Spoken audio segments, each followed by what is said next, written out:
اللہ تک جانے کے دو مضبوط ترین راستے ہیں۔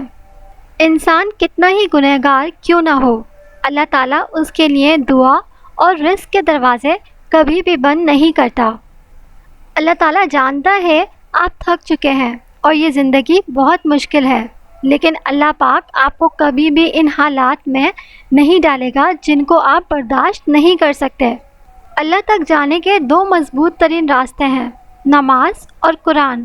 نماز میں ہم اللہ سے بات کرتے ہیں اور قرآن میں اللہ تعالیٰ ہم سے بات کرتا ہے۔ اور کیا پتہ اللہ کو تمہارا صبر کرنا اتنا پسند آ جائے کہ تمہاری مانگی ہوئی ہر دعا پر وہ کن کہہ دے۔ اگر یہ کہنے کے بجائے کہ دیواروں کے بھی کان ہوتے ہیں، ہم یہ کہنا شروع کر دیں کہ فرشتے کے ہاتھ میں بھی قلم ہے، تو ہمیں لوگوں سے زیادہ اللہ کی فکر ہو جائے۔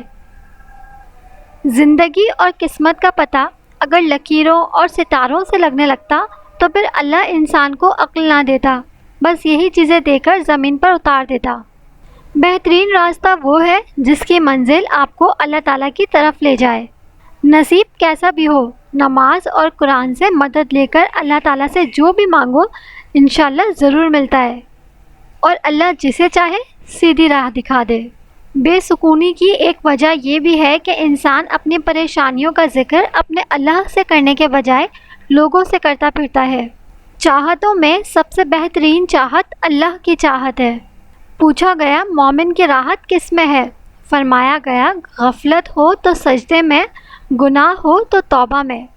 سر اٹھا کر رب سے نہ ملنے والی چیزوں کا تقاضا کرنے سے پہلے سر جھکا کر رب سے ملنے والی نعمتوں کا شکر ادا کرنا زیادہ بہتر ہے۔ اس خاک کو معاف کر دے یا رب، اس خاک میں ملنے سے پہلے، آمین۔ ویڈیو اگر پسند آئے تو باقی دوستوں کے ساتھ شیئر بھی کیجیے گا۔